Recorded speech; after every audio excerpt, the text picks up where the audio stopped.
সব মানুষের কথা সবসময় গায়ে মাখবেন না। বন্ধুরা, এই প্রসঙ্গটাকে কেন্দ্র করে আজকে আমি আপনাদের একটি ছাগল এবং 3জন প্রতারকের গল্প শোনাবো।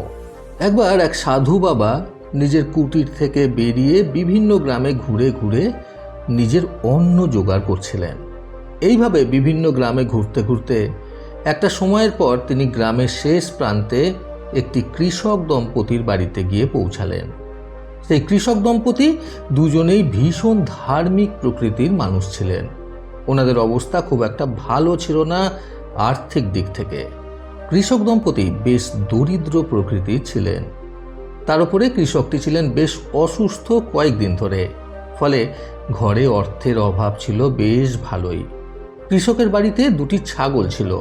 সাধু বাবা ঘুরতে ঘুরতে এসে সেই কৃষক দম্পতির বাড়ির সামনে গিয়ে উপস্থিত হলেন এবং বাড়ির মালিককে হাঁক দিয়ে ডাকতে লাগলেন। সাধু বাবার আওয়াজ শুনে কৃষক দম্পতি বাইরে বেরিয়ে আসলেন এবং ওনারা বাইরে সাধু বাবাকে দাঁড়িয়ে থাকতে দেখে 2 হাত জোর করে ওনাকে সসম্মানে প্রণাম জানালেন।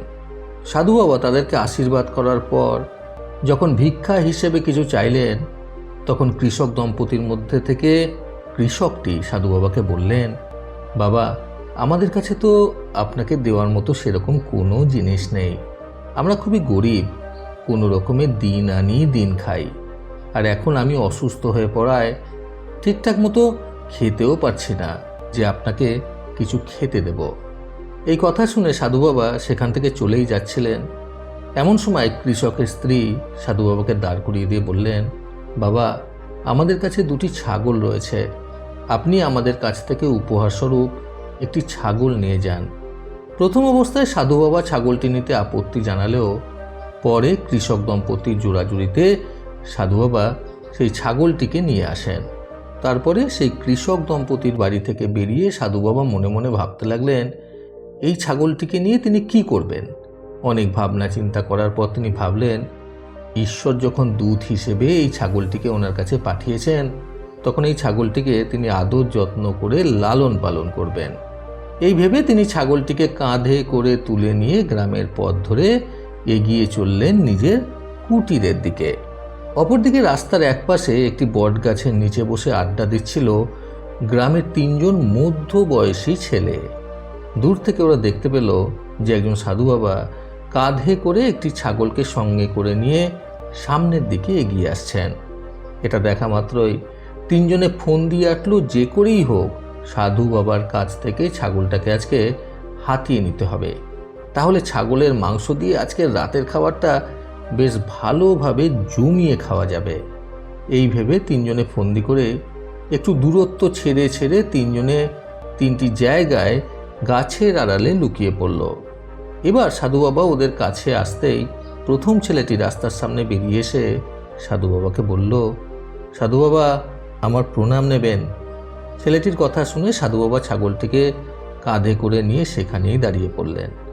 তারপর ছেলেটিকে আশীর্বাদ জানিয়ে যেই না ওখান থেকে বেরিয়ে যাবেন, তখন প্রথম ছেলেটি আবারও বলে উঠল, সাধু বাবা, আপনি তো একজন সাধু, একজন সম্মানীয় ব্যক্তি, তাহলে আপনি একটি কুকুরকে কাঁধে তুলে নিয়ে কোথায় যাচ্ছেন? এটা কিন্তু আপনাকে মোটেও শোভা পাচ্ছে না। এই কথা শুনে সাধু বাবা ভীষণই অবাক হয়ে গেলেন এবং তিনি অবাক দৃষ্টিতে প্রথম ছেলেটির দিকে তাকিয়ে বললেন, পাগল হয়ে গেছো নাকি? এই ছাগলটাকে দেখে তোমার কুকুর বলে মনে হচ্ছে? প্রথম ছেলেটি আবারও বলে উঠল, ছাগল? এটা তো একটা আস্ত কুকুর। এই কথা শুনে সাধু বাবা ছাগলটাকে কাঁধ থেকে নামিয়ে একটু ভালো করে দেখে আবারও কাঁধে তুলে নিয়ে ছেলেটিকে বললেন, আমার কাজ আছে, আমাকে যেতে দাও, তোমার মাথা খারাপ হয়ে গেছে। এই বলেই সাধু বাবা সামনের দিকে এগিয়ে গেলেন। এইভাবে বেশ কিছুটা এগিয়ে যাওয়ার পরে পথে আবারও সাধু বাবা দেখতে পেলেন একটি ছেলে এসে সাধু বাবাকে প্রণাম জানালো। সাধু বাবা তাকেও আশীর্বাদ করে সামনের দিকে এগিয়ে যাচ্ছিলেন। তখন দ্বিতীয় ছেলেটি সাধু বাবাকে উদ্দেশ্য করে বলল, এ কি সাধু বাবা, আপনি কাঁধে করে একটা গাধাকে নিয়ে কোথায় চলে যাচ্ছেন? এ কথা শুনে সাধু বাবা আবারও অবাক হয়ে গেলেন এবং তিনি অবাক দৃষ্টিতে ছেলেটিকে বললেন, গাধা? এটা তো একটা ছাগল, তোমার চোখ খারাপ হয়ে গেছে। এই বলেই সাধু বাবা আর সেখানে দাঁড়ালেন না, তিনি সামনের দিকে এগিয়ে চলে গেলেন। এরপর আরও কিছুটা দূরে যেতেই সেই তৃতীয় ছেলেটি গাছের আড়াল থেকে বেরিয়ে এসে সাধু বাবার সামনে এসে দাঁড়িয়ে সাধু বাবাকে বলল, বাবা আমার প্রণাম নেবেন। তৃতীয় ছেলেটির কথাতেও সাধু বাবা তাকে আশীর্বাদ করল এবং আশীর্বাদ করার পর সামনের দিকে এগিয়ে যেতেই যাবে, তখন তৃতীয় ছেলেটিও সাধু বাবাকে উদ্দেশ্য করে বলল, সাধু বাবা আপনি একজন সাধু হয়ে কাঁধে করে একটা ভেড়াকে নিয়ে যাচ্ছেন কেন? আজকে ভেড়ার মাংস খাবেন বুঝি? এই কথা শুনে সাধু বাবা ভীষণ পরিমাণে রেগে গেলেন এবং তৃতীয় ছেলেটিকে গালমন্দ করতে করতেই সামনের দিকে এগিয়ে চলে গেলেন।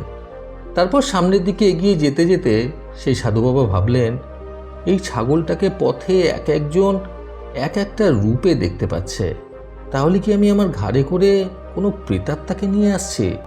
এই ভেবে সাধু বাবা ভয়েতে সেই ছাগলটাকে মাঝ রাস্তাতেই রেখে দিলেন এবং নিজে সামনের দিকে এগিয়ে চললেন নিজের কুটিরে যাওয়ার উদ্দেশ্যে।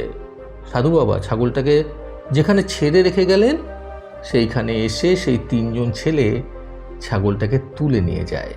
সেই সাধু বাবা একজন সাধু হয়েও নিজের অজ্ঞানতাবশত নিজের ক্ষতিটা নিজেই করলেন।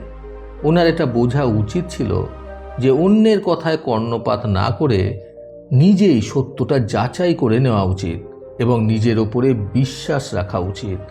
সাধু বাবার এই সম্বন্ধে জ্ঞান অর্জন করা উচিত ছিল যে অন্যের কথায় বিভ্রান্ত না হয়ে নিজের সিদ্ধান্তকে এবং নিজের চোখে যেটা দেখছেন সেটাকেই সত্য বলে মেনে নেওয়া। বন্ধুরা, অন্যের কথায় গুরুত্ব দেওয়া কমাতে আজকের গল্প থেকে শিক্ষণীয় 3টি কথা সর্বদা মাথায় রাখুন। প্রথমত, আশেপাশের অন্যান্য মানুষদের কথা কখনোই কানে নেওয়া উচিত নয়। তুমি যতটুকু করতে পারো ততটুকুই করো, আর এমন কাজ করো যেন পুরো দুনিয়া তোমার দেখাদেখি কাজ করতে শুরু করে। দ্বিতীয়ত, অন্যের ওপর আশা বা ভরসা না রেখে সবসময় নিজের কাজের ওপরেই আশা বা ভরসা রাখা উচিত, এতে আখিরে লাভটা নিজেরই হয়। তৃতীয়ত, অন্যের কথায় নিজের মস্তিষ্কটাকে বিভ্রান্ত না করে বরং নিজের যেটা ভালো মনে হয় সেটাই করা উচিত। প্রতিবারের মতো আবারও বলবো, এই পৃথিবী তাদেরকেই সম্মান দেয় যারা ইউনিক কিছু করার ক্ষমতা রাখে। সকলে সুস্থ এবং সুন্দর জীবন কামনায় প্রকৃত জীবন থেকে আমি সন্তু চক্রবর্তী আবার আসবো আগামীকাল নতুন সুন্দর শিক্ষণীয় একটি ছোট গল্পের সাথে। ভালো শুনুন, ভালো থাকুন। ধন্যবাদ।